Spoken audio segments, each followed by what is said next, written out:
ఈరోజు మనం ప్రాబ్లం చూద్దాము. ఒకటి, ఒక బిజినెస్ ఆర్గనైజేషన్లో ఒక డైలీ ట్రాన్సాక్షన్స్ ఏ విధంగా ఉంటాయి, ఈ విధంగా ఉన్నప్పుడు వాటిని జర్నల్స్లోకి ఏ విధంగా మనం పోస్ట్ చేస్తాము అనేది ఈరోజు ఈ ప్రాబ్లం గురించి మనం తెలుసుకుందాం అన్నమాట. First, journalise the following transactions in the books of Krishna.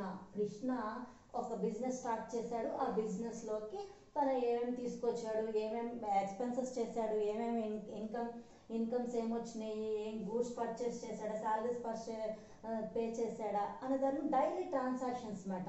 So ఈ ఒక ప్రాబ్లం డైలీ ట్రాన్సాక్షన్స్ గురించి మనం తెలుసుకుందాం. Krishna started business with ₹65,000. 65,000తో కృష్ణ బిజినెస్ అనేది స్టార్ట్ చేశాడు. సో జర్నలైజ్కి రూలింగ్ చెప్పాను కదా, date, particulars, LF, debit, credit. So మనం ఇది మస్ట్ అండ్ షుడ్గా ఒక ప్రాబ్లంకి రూల్ చేయాల్సి ఉంటుంది. Date, particulars, LF ledger folio number and debit rupees, credit rupees. So journal of the Krishna. So Krishna books లో మనం జర్నల్ ఎంట్రీస్ రాస్తున్నాం అన్నమాట. First, Krishna started business with ₹65,000 అన్నాడు. ఇయర్ 2019 అక్టోబర్ 1 ఏం చేశాడు, కృష్ణ 65,000తో బిజినెస్ అనేది స్టార్ట్ చేశాడు. బిజినెస్ లోకి ఏమొస్తుంది, క్యాష్ వస్తుంది. ఏ పర్పస్తో వస్తుంది, బిజినెస్ స్టార్టింగ్ బిజినెస్ అనే పర్పస్తో వస్తుంది. అందుకని cash account debtor to purpose ఏంటంటే క్యాపిటల్ అకౌంట్ 65,000 ఈ విధంగా మనం పోస్ట్ చేస్తాం దాన్ని. సో నారేషన్ ఏం చేస్తాము, being capital invested by Krishna అని రాస్తాం. బీయింగ్ క్యాపిటల్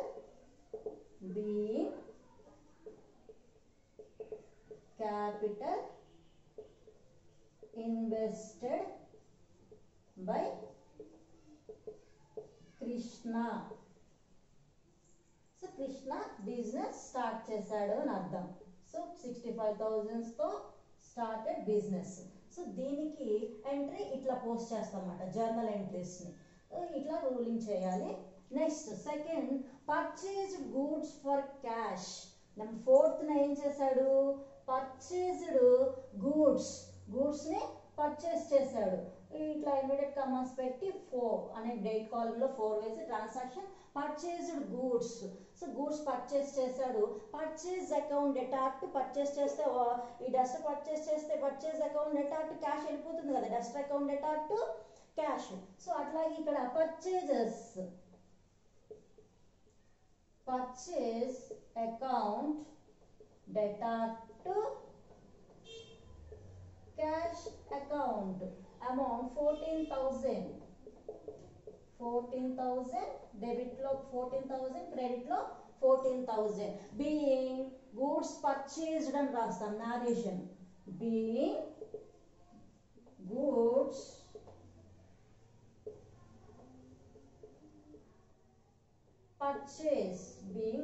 పర్చేజ్డ్ అని రాస్తాం ఇట్లా. Next, 5th one, deposit into bank. ఎప్పుడు డేట్, ఎప్పుడు 5th deposit into bank.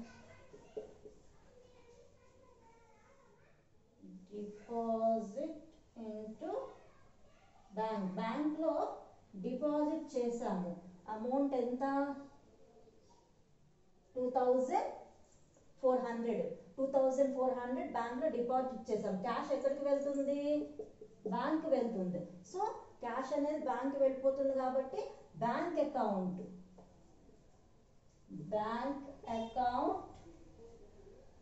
Debtor to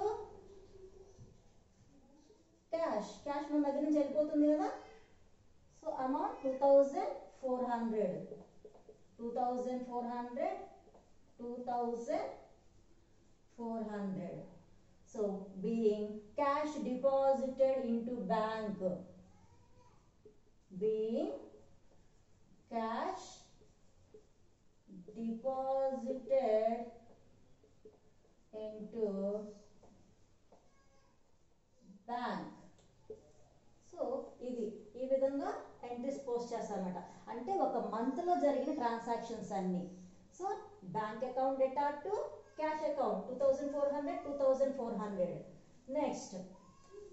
next entries కూడా ఈ విధంగానే చూద్దాం.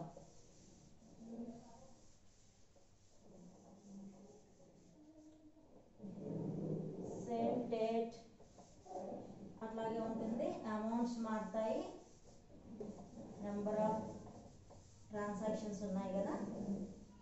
సో నెక్స్ట్ 5th అయిపోయింది. 6th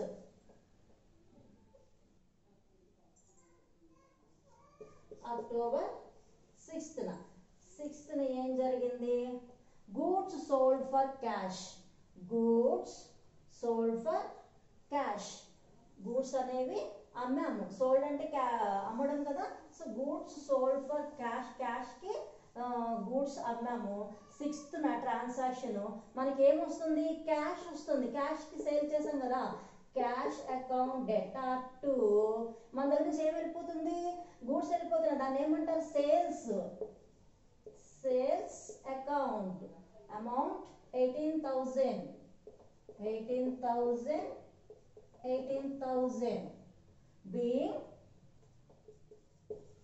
being goods sold. Next 10th cash paid to Gopal. October 10th cash pay చేసాము. ఎవరికి వెళ్ళిపోతుంది? గోపాల్కి పే చేసాము. క్యాష్ అనేది గోపాల్కి పే చేసాము. సో క్యాష్ మన దగ్గర నుంచి వెళ్ళిపోతుంది. ఎవరికి వెళ్తుంది? గోపాల్కి వెళ్తుంది. సో గోపాల్ని ఏం చేయాలి? డెబిట్ చేయాలి. Gopal account data to cash account. Cash account 10,000 rupees. 1000 and 1000 being cash paid, being cash paid to Gopal అని మనం నోట్ చేసుకుంటాం మన జర్నల్ ఎంట్రీస్ లో. Next 13th goods purchased for cash, goods purchased for cash. ఇందాక కూడా మనకి entry వచ్చింది 15,000, ఇందాక 14,000 వచ్చింది. సేమ్ అంటే గూడ్స్ 2 times, అంటే 4th పర్చేస్ చేశాడు, 13th కూడా పర్చేస్ చేశాడు. సో మళ్ళీ మనం ట్రాన్సాక్షన్ రాసుకోవాలి.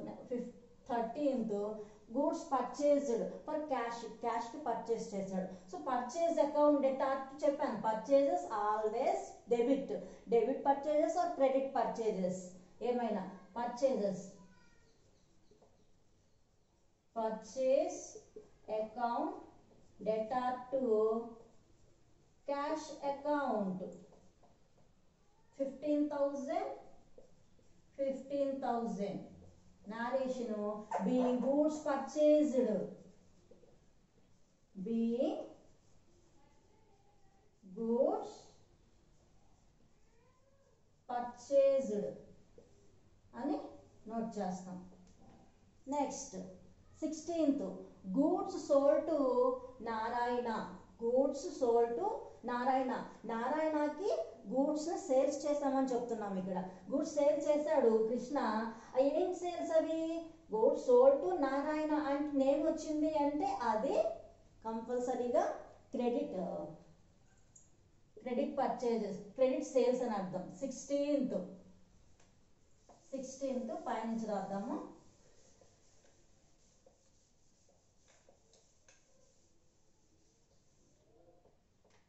16 ట్రాన్సాక్షన్ సేల్స్ చేశాడు అనమాట. 13th పర్చేస్ చేశాడు, మళ్ళీ 16th సేల్స్ చేశాడు. ఏం సేల్స్ అంటే అవి క్రెడిట్ సేల్స్, అరువు అమ్మకాలు అంటారు కదా. అరువు అమ్మకాలు, అరువు కొనుగోళ్ళు ఇట్లా అన్నమాట. ఒక బిజినెస్ లో కంపల్సరీగా అరువు కొనుగోళ్ళు, అరువు అమ్మకాలు అనేది కంపల్సరీగా ఉంటుంది. సో అక్టోబర్ 16th ఇక్కడ goods sold to Narayana, goods sold to Narayana, నారాయణకి అమ్మాము. సో కంపల్సరీగా అక్కడ మనకి క్యాష్ రావట్లేదు. ఇందాక ఏం చేసాం, గూడ్స్ సోల్డ్ ఫర్ క్యాష్ అన్నాం. అప్పుడు ఏమొస్తుంది, cash account data to sales account అని రాసాము.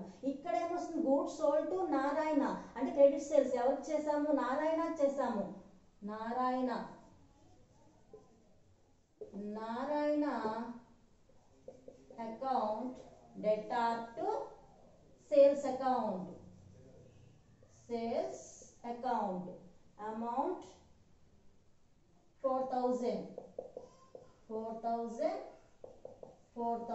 డెబిట్ లో 4000 క్రెడిట్ లో 4000 రెండు ఈక్వల్ గా ఉండాలి మనకి కంపల్సరీగా. Being goods sold to Narayana, being goods sold to Narayana అని రాస్తాం. Next 16th completed. 19th purchased furniture for cash, purchased furniture for cash, cash కి పర్చేస్ చేసాం, ఫర్నిచర్ పర్చేస్ చేసాము అన్నారు. సో కంపల్సరీగా పర్చేజెస్ ఏం చేసామని చెప్తున్నాడు, ఫర్నిచర్. సో అందుకని మనం ఏం రాస్తాము, furniture account data to cash account అని రాస్తాం. అంటే ఫర్నిచర్ మనకు వస్తుంది, క్యాష్ మన దగ్గర నుంచి వెళ్ళిపోతుంది. అందుకని furniture account data to cash account amount 2000 being purchased furniture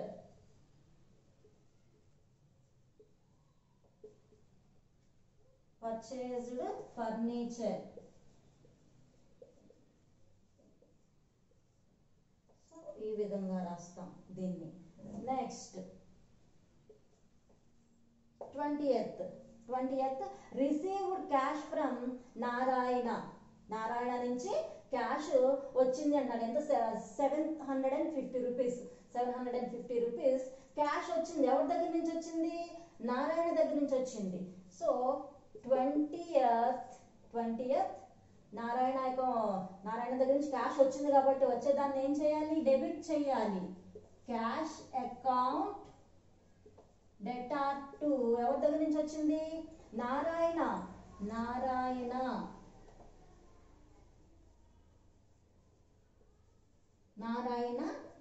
account amount 750.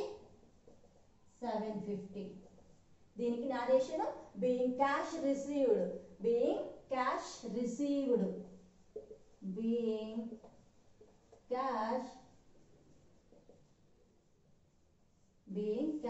Received అని నోట్ చేస్తాం అన్నమాట. సో 20th వరకు మనం నోట్ చేస్తాం, 20th వరకు. నెక్స్ట్ రిమైనింగ్ కూడా నోట్ చేద్దాము.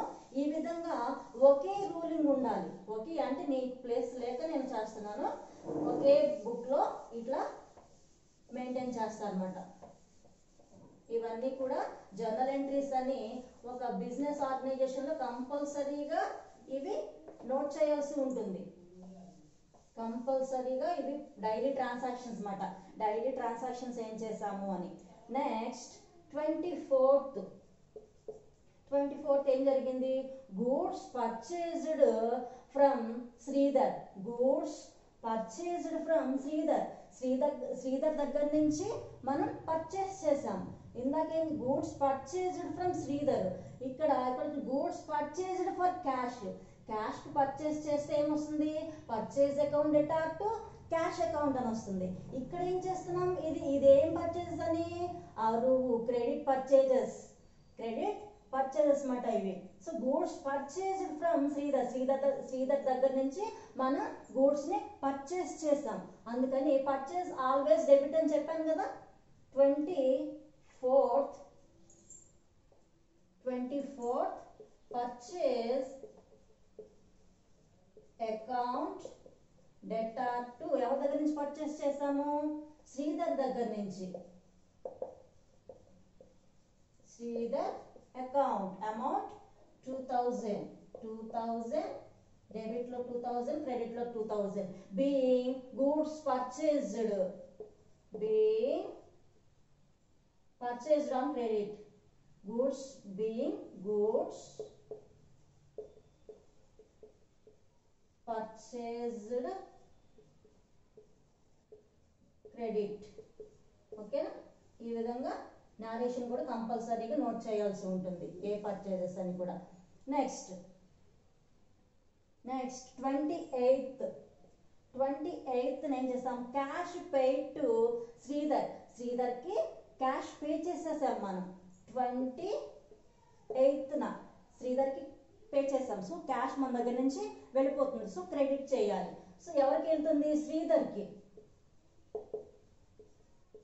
శ్రీధర్ అకౌంట్ డెటార్ టు ఏం వెళ్ళిపోతుంది, cash account.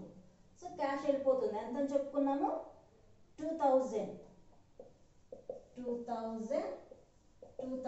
being cash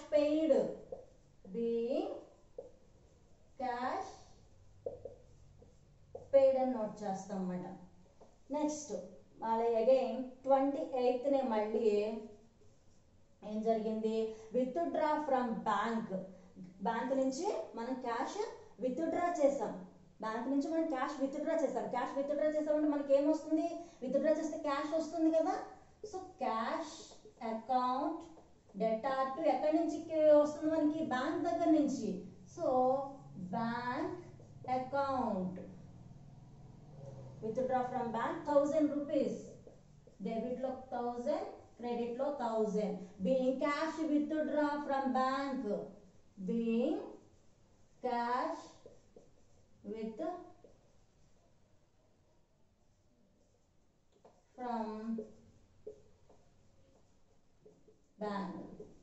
so ఇట్లా రాయాలన్నమాట. క్యాష్ బ్యాంక్ దగ్గర నుంచి మనం విత్డ్రా చేసాం కాబట్టి క్యాష్ మనకు వస్తుంది, cash account debtor to bank account అని నోట్ చేసుకోవాలి. నెక్స్ట్ ఇంకొక 3-4 ట్రాన్సాక్షన్స్ ఉన్నాయి, అవి కూడా కంప్లీట్ చేద్దాము. ఎట్లా పోస్టింగ్ వస్తుందో అబ్జర్వ్ చేస్తూ ఉండాలి. పోస్టింగ్ ఎట్లా చేస్తున్నాము, డెబిట్ లో ఏమొస్తుంది, క్రెడిట్ లో ఏమొస్తుంది, మనకి ఏమొస్తుంది, మన దగ్గర నుంచి ఏం వెళ్ళిపోతుంది అనేది ఎప్పుడు అబ్జర్వ్ చేస్తూ ఉండాలి. Next cash paid, cash withdrawal ఇంతవరకు కంప్లీట్ అయిపోయింది. Next withdraw from bank for personal use. Same ఇక్కడ విత్డ్రా ఫ్రమ్ బ్యాంక్ అన్నాము, అది ఆఫీస్ యూజెస్ కోసం, కంపెనీ యూజెస్ కోసం కాబట్టి ఏం చేస్తాం, cash account debtor to bank account అని రాసాం. ఇక్కడ ఏం చేస్తాడు, withdraw from bank for personal use ఎంత 250 విత్డ్రా చేసుకున్నాడు పర్సనల్ యూజెస్ కోసం అంటే అది డ్రాయింగ్స్ కిందకు వస్తుంది అన్నమాట. Drawings 29th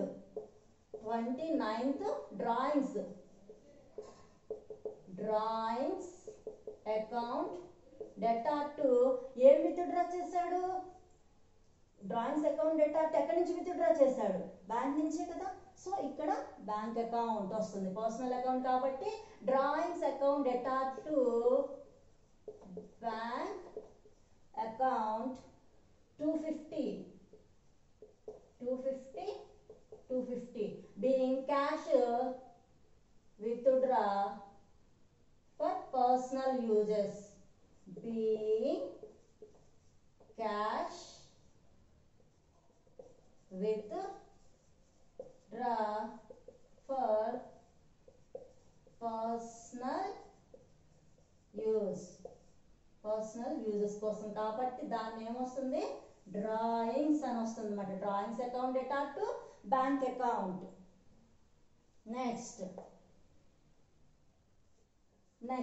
paid for stationery కోసం అంటే పెన్సిల్స్, పెన్స్, ఎరేజర్స్ ఇటువంటి వాటి కోసం మనం ఏం చేసాము, పే చేసాము. స్టేషనరీ అంటే అదే కదా, number 30th October 30th stationery purchase చేసామన్నమాట. స్టేషనరీ పర్చేస్ చేసి పే చేసాం. దానికి ఎంట్రీ ఏమొస్తుంది? Stationery. Stationery account debtor to ఏం పే చేసాం? మన దగ్గర నుంచి క్యాష్ వెళ్ళిపోతుంది, స్టేషనరీ వస్తుంది.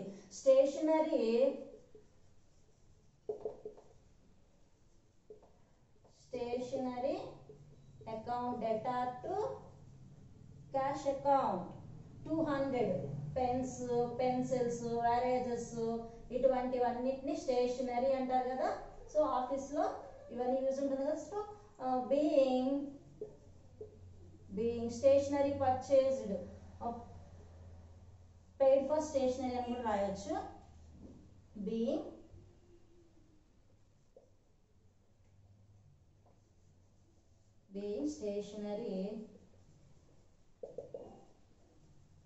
stationery paid for cash, paid for being okay. ఈ విధంగా వస్తుంది 30th. Next discount received. Discount 30th stationery account debtor to cash account అని మనం నోట్ చేసుకుంటాం అన్నమాట. సో నెక్స్ట్ ఏం చేశాడు? Paid for stationery. Discount received. Discount క్రింద మనకి డిస్కౌంట్ రిసీవ్ చేసుకున్నామమ్మా. డిస్కౌంట్ రిసీవ్ చేసుకున్న మనకి ఏమొస్తుంది? క్యాష్ వస్తుంది కదా.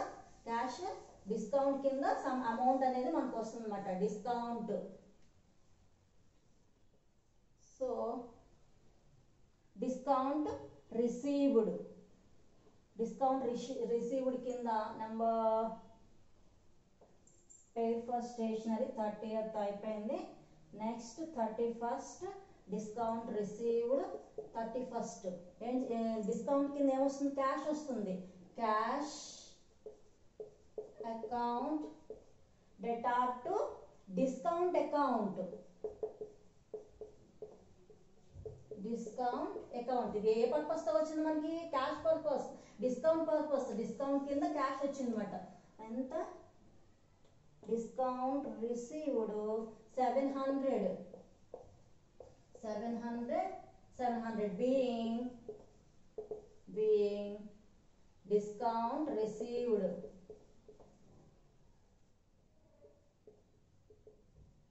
being discount received అని వస్తుంది అనమాట.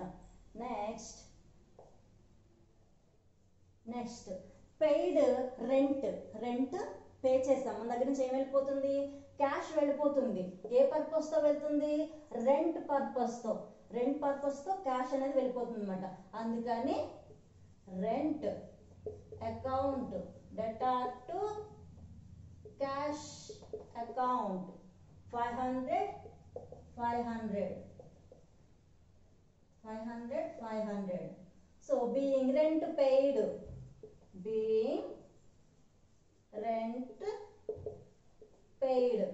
అని నోట్ చేస్తాం. And the last one paid salaries. Salaries కింద అమౌంట్ ని పే చేస్తాం. Again 31st paid salaries.